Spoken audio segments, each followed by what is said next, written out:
maison. Je maudis le diable en ce jour et toute son œuvre dans la vie de quelqu'un. On dit ensemble Amen. Luc chapitre 7 à partir du verset 11. Je fais la lecture de la parole de Dieu. Quelqu'un dit respect. Le jour suivant, Jésus alla dans une ville appelée Naïn. Ses disciples et une grande foule faisaient route avec lui. Lorsqu'il fut près de la porte de la ville, voici, on portait en terre un mort, fils unique de sa mère qui était veuve. Et il y avait avec elle beaucoup de personnes. L'ayant vue, Jésus ému de compassion pour elle et lui dit, ne pleure pas. Il s'approcha, toucha le cercueil. Ceux qui portaient le corps s'arrêtèrent. Et il dit, jeune homme, je te l'ordonne, lève-toi. Le mort s'assit et se mit à parler. Jésus le répondit, rendit à sa mère. Tous furent saisis de crainte et ils glorifiaient Dieu disant, un grand prophète apparut parmi nous et Dieu a visité son peuple. Cette parole sur Jésus se répandit dans toute la Judée et dans tous les pays alentours. Je déclare sur ta vie aujourd'hui, tout ce qui on avait tué en toi, que ce soit le mariage, que ce soit le voyage, que ce soit le travail, à partir d'aujourd'hui qui est la finale, cela ressuscitera au nom de Jésus. Celui qui commence à dire Amen, j'annonce, tout ce qui avait été enterré, là où on t'amenait pour t'enterrer, là où les sorciers avaient décidé, aujourd'hui, cela prendra fin. Dis Amen bien. Veuillez vous asseoir. Cette histoire est une histoire extrêmement dangereuse. Ma soeur, si tu rates ce message, tu as raté ta vie. Frère, à cette heure, j'ai envie d'être à Bassam. Parce que le tonnerre ne frappe jamais dans le même endroit. Actuellement, Bassam est très doux. Parce que tous les vagabonds ne vont plus là-bas, ils ont tous peur. Donc c'est là maintenant, nous les hommes importants, on doit aller se reposer. Parce que personne ne viendra nous déranger. Aucun volet ne passe deux fois dans le même endroit. Ils vont chercher un autre endroit, nous on va profiter maintenant de l'endroit maintenant. C'est de ça qu'il s'agit. Quand on vient ici, là, c'est parce qu'on veut voir Dieu. On est fatigué des petits miracles. On est fatigué des petites révélations qui ne changent pas. Tu vas te marier, tu ne te maries jamais. Tu vas voyager, tu ne voyages jamais. Jusqu'à quand? Arrivé à un certain moment donné, il faut arriver quelque part. Et dire à Dieu, j'en ai marre. Ma situation doit changer. Lève-toi et dis yes. Assieds-toi. Cette histoire, c'est la finale. La finale. On court, arrivé à un certain moment donné, il y a ce qu'on appelle le sprint final. La finale. Où ta vie doit changer. Où quelque chose obligatoirement doit se passer. Sinon tu meurs dans la honte. Cette femme a connu la honte. La Bible parle qu'elle était veuve. Vous connaissez la douleur d'une veuve qui a perdu son mari et qui a eu un seul enfant, qui est un garçon, qui doit aller gris-gras pour venir nourrir sa maman. Et un matin, les gens tuent ton enfant en sorcellerie. Les voisins viennent te dire Yako. Pas pour te dire Yako de façon sincère, mais pour voir ton visage quand tu pleures. Quand vous avez des malheurs, ceux qui viennent vous rendre visite souvent ne viennent pas à cause de l'amour qu'ils ont pour vous. Ils viennent voir ta bouche qui faisait malin dans le quartier là. Comment ta bouche maintenant va parler. Ils viennent te voir pour te ridiculiser, pour t'humilier. Pour dire tu n'as pas dit tu peux. Yako. Ah! L'enfant là aussi, il était bien. Oh. Il est mort. Eh, ma soeur, Yako, cette femme avait perdu son espoir. Quand une femme met une fille au monde et quand un garçon au monde, elle aime le garçon plus que la fille. Parce qu'elle voit au garçon son mari.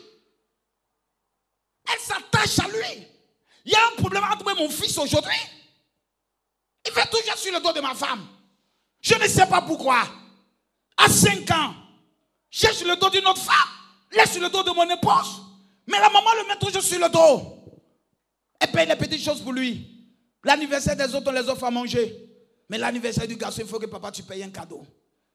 L'amour d'une mère pour son fils. La mère est attachée à son fils. Mais le fils est mort. Le dernier espoir est mort. La femme ne peut plus aller se remarier. Parce que tous les voisins se sont associés pour dire les sorcières. N'as-tu pas remarqué dans ta famille qu'on dit il y a une malédiction qui te suit? que tu es la malédiction de la famille. Parce que jusqu'à ce moment, tout le monde travaille, toi tu ne travailles pas. Tout le monde est casé quelque part, toi tu n'es pas casé. Tout le monde a au moins un copain, toi tu n'as pas de copain. À chaque fois que tu présentes un homme, l'homme s'en va. Ta maman même dit, il y a un malheur qui est sur toi. Est-ce que tu n'es pas sorcière? Est-ce que tu es sûr que tu es sorti de mon ventre? Cette femme avait perdu son dernier espoir. Elle était devenue la risée, l'humiliation. Elle a tué son mari. Elle a fini par manger son fils. Voici ce que l'on disait de cette femme. Qu'est-ce qu'on dit de toi? Qu'est-ce que les gens disent de toi dans ton dos? Regardez bien cette fille, elle ne se mariera jamais. C'est une Djanjou. C'est les filles moins chères. Les gens aujourd'hui donnent une image de toi. Tu ne sais même pas comment elle est. Si Dieu pouvait ouvrir tes yeux sur ce que les gens disaient de toi, tu allais te laver 20 fois, ça n'allait pas quitter. 20 fois. Les gens détruisent l'image de cette femme. Ton fils unique encore, tu l'as mangé. Tu es une sorcière. Combien de femmes ici n'ont pas été traitées de sorcières? Ne peuvent plus aller au village. Ne peuvent plus parler avec les parents. Parce que pendant qu'ils étaient en train de prier, l'autre a fait un rêve. Il a vu la fille. Elle était avec une épée. Pendant qu'elle voit Dieu en train de se manifester dans la vie de la femme, la personne dit, je l'ai vue en rêve. Elle avait un couteau dans sa main. C'est elle qui veut nous manger. Or, c'était l'épée du Saint-Esprit. Aujourd'hui, on t'a stigmatisé sorcière dans la famille. Plus personne ne veut te rencontrer. Tu passes des concours échecs. Les autres passent au concours, ça marche. On dit, mais toi, tu commandes dans la famille. Les autres font, ça va. Pourquoi toi, ça ne va pas? C'est que tu es un malheur. Tu es l'échec de la famille. Tu es le déchet de la famille. Toutes tes cousines se marient. Toi, tu es encore ici. Lorsque tu te lèves le matin, on te dit, mais attends, mais tu fais quoi à la maison? Tes camarades sont dehors. Mais qu'est-ce que toi, tu fais ici? Humiliation sur humiliation. Cette femme avait perdu son dernier espoir. Tu as perdu ton dernier espoir. Tu comptais sur un homme pour t'amener en Europe. Aujourd'hui, l'homme ne parle plus avec toi. Tu comptais sur ton copain. Il s'est rendu en Europe, il s'est marié. Tu comptais sur ta soeur. Aujourd'hui, elle ne t'appelle plus. À cause d'un petit problème dans la famille. Où tu as refusé certaines choses. Tu as refusé de faire certaines choses. Aujourd'hui, ta propre soeur ne te parle plus. Celle qui t'avait promis de faire partie. Aujourd'hui, tu es seul, tu n'as plus d'espoir. Tu regardes autour de toi, personne. Les hommes aujourd'hui, pour pouvoir t'aider, disent, d'abord, on va coucher avec toi. Regarde autour de toi. Il n'y a plus personne qui peut t'aider. Il n'y a plus d'espoir. Cette femme avait perdu son espoir. Elle disait, tue-moi. Je ne vais plus vivre. Mon enfant est mort. Pourquoi moi encore je vais vivre? Tuez-moi. Tu es ici.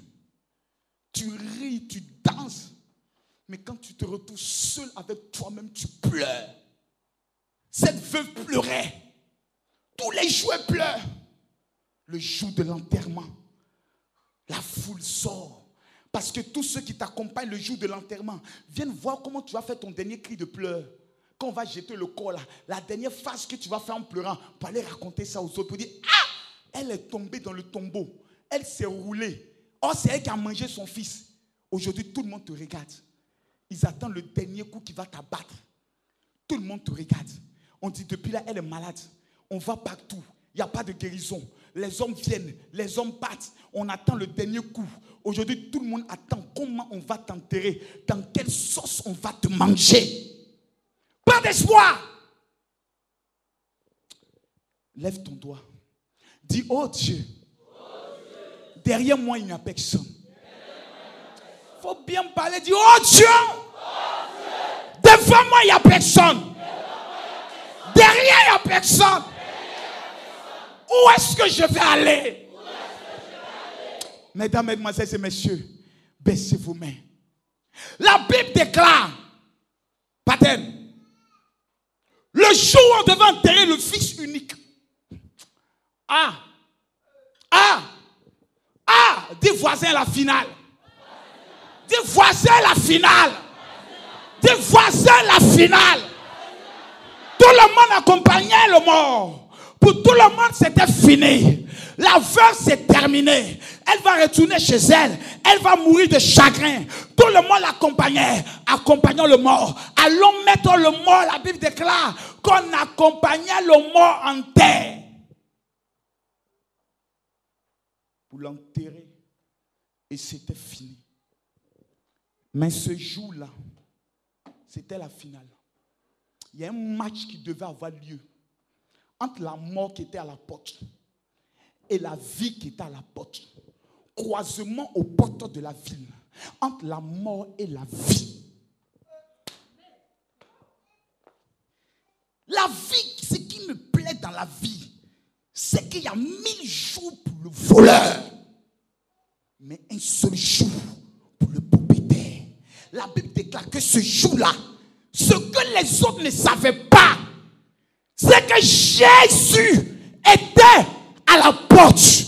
Croisement entre la mort et la vie. Le match devait avoir lieu. La Bible déclare que Jésus posa la main sur le cercueil. Tous ceux qui l'apportaient s'arrêta.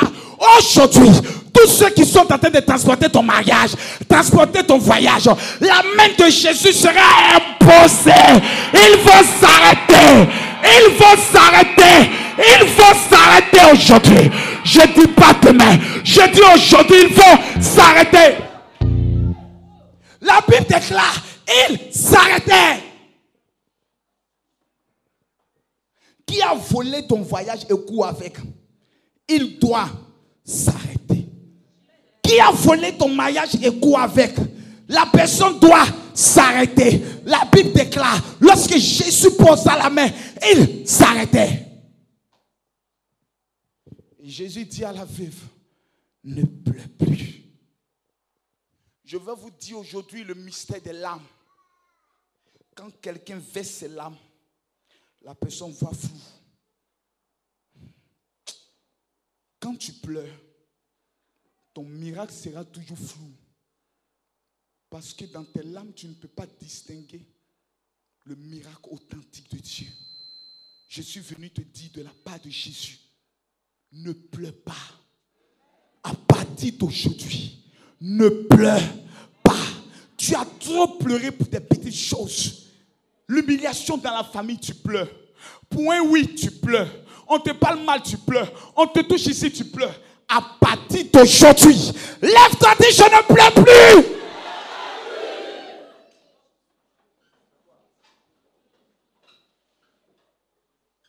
Lève-toi, dis je ne pleure plus. Essuie tes larmes. Essuie tes larmes. Je ne pleure plus. Tu as trop pleuré. Ton mari te frappe tous les jours, tu pleures. Ton mari te traite de ridicule, tu pleures. Le gars là, il vient, il s'en va, tu pleures. Tu tentes d'avoir un travail, ça ne va pas, tu pleures. Essuie tes larmes. Lève-toi, essuie tes larmes. Essuie tes larmes. Dis, je ne pleure plus jamais. Asseyez-vous.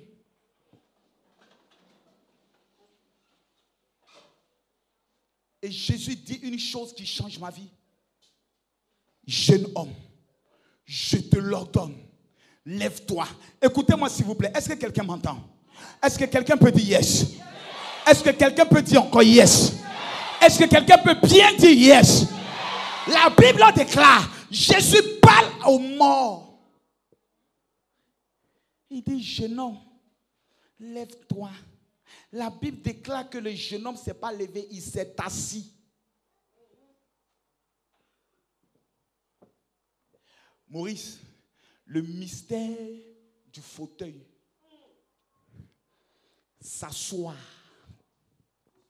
Quand quelqu'un est élu président,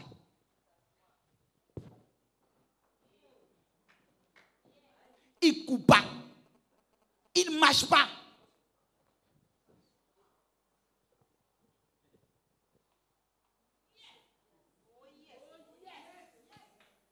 Symbole de la domination, de l'assurance et de la possession. Le jeune homme s'est assis et se mit à parler. Longtemps ce jeune homme courait. Longtemps ce jeune homme courait pour enlever la honte sur le visage de sa maman. Mais ce jour-là, Jésus dit, lève-toi, le jeune homme s'assoit. Le jeune homme a répondu à Jésus pour dire, je me suis trop levé. J'ai trop couru. À partir d'aujourd'hui, je m'assois. Je suis venu dire à une femme, ton mariage qui court, à partir d'aujourd'hui, tu vas t'asseoir sur ton mariage. Tu vas t'asseoir sur ton voyage. Tu vas t'asseoir sur ton travail. Celui qui dit amen bien, c'est lui qui est propriétaire. J'annonce sur ta vie que tout ce qui t'a échappé, à partir d'aujourd'hui, tu vas t'asseoir là-dessus. Assieds-toi. Assieds-toi bien. Voilà, assieds-toi. Dis, je m'assois. Dis, je m'assois. Voilà, prends bien d'assurance. Assieds-toi avec assurance. Croise maintenant tes pieds. Voilà. Adja dit, je m'assois. Quand tu t'assois de cette manière, je te vois assise à la banque BCAO en train de faire un retrait de 47 milliards. Je suis venu t'annoncer que tu vas t'asseoir pour recevoir ton visa. Tu ne vas pas courir, tu vas t'asseoir. C'est le visa qui viendra jusqu'à toi. C'est le travail qui viendra jusqu'à toi. La Bible déclare, le jeune homme s'est assis et se mit à parler. Longtemps dans ta famille, tu n'as pas la parole. Tu n'as pas la parole. Quand tu veux parler, on dit tais-toi. Tu n'es rien. Tu n'as rien. Et tu ne seras rien. À partir d'aujourd'hui, pendant que je me mets à genoux devant Dieu et je tape le sol, je déclare sur ta vie que personne ne parlera dans ta famille si ce n'est que toi. C'est toi qui auras la domination de la parole. C'est toi qui auras le dernier mot. Les gens vont tourner, mais ils reviendront vers toi et diront, femme, que dis-tu de nous? Femme, quelle est ta décision? Répète après moi. Je domine. Répète avec conviction. Je domine. Je domine sur ma famille. Je domine sur les démons de ma famille. Je domine sur le fétiche de ma famille. À partir d'aujourd'hui, à partir d'aujourd'hui, tous ceux qui me dominaient, tous ceux qui m'emportaient dans le tombeau, je déclare, les mains levées vers le ciel, je déclare qu'à partir d'aujourd'hui, c'est moi qui domine. C'est moi qui domine. C'est moi qui domine. C'est moi qui domine. C'est moi qui domine. Au nom de... Veuillez vous asseoir. La Bible, aïe, aïe, aïe, aïe, aïe, ça devient fort. Dis voisin, c'est fort. Dis voisin. Dis voisin. Je te vois régner. Je te vois dominer. Écoutez-moi s'il vous plaît. Il n'y a plus d'espoir. Et lorsque tout le monde dit c'est fini, c'est là que le match commence. Tous ceux qui se sont moqués de toi, j'impose ma main sur ma Bible. Et si je suis prophète de Dieu, dans 72 heures, je dis dans 72 heures, tous ceux qui t'ont ridiculisé viendront se mettre à genoux devant toi. Viendront te demander pardon. Si Dieu tu m'as appelé, je déclare les 100 robes de mariage qui ont été enterrées aujourd'hui, pendant que ma main est sur ta chair, je déclare le déterrement. Je déclare le déterrement au nom de Jésus. Oh Dieu!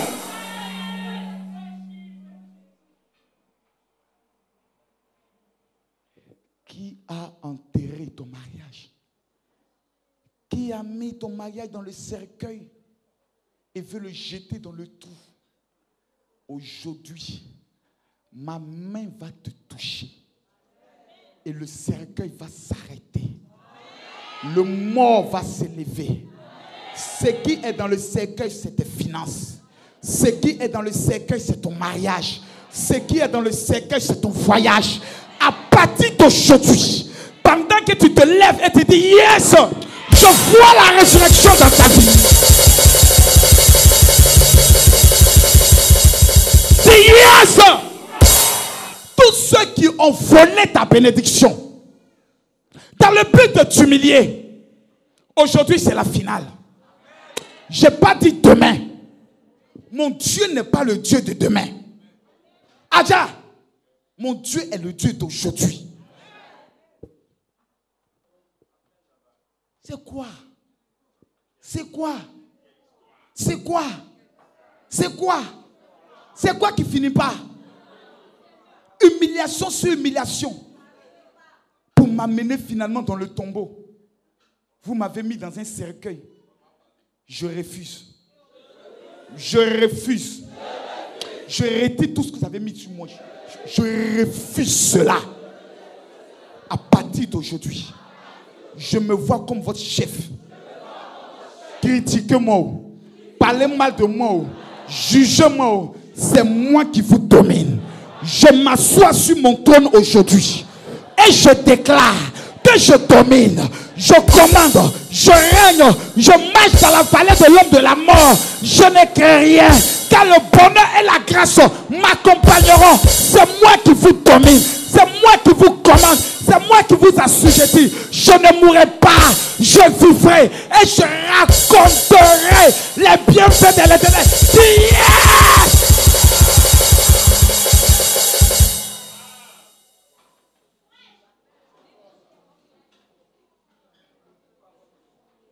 Vous allez me ridiculiser jusqu'à quand?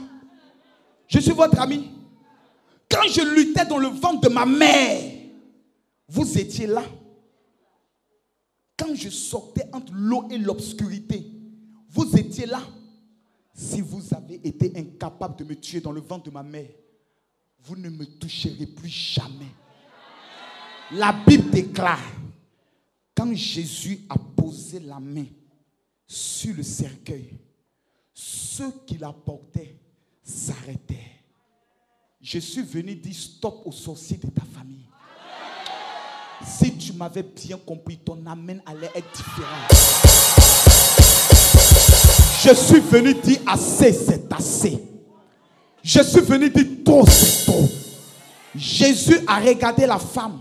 Jésus a été frappé d'émotion. La Bible déclare que Jésus a été ému.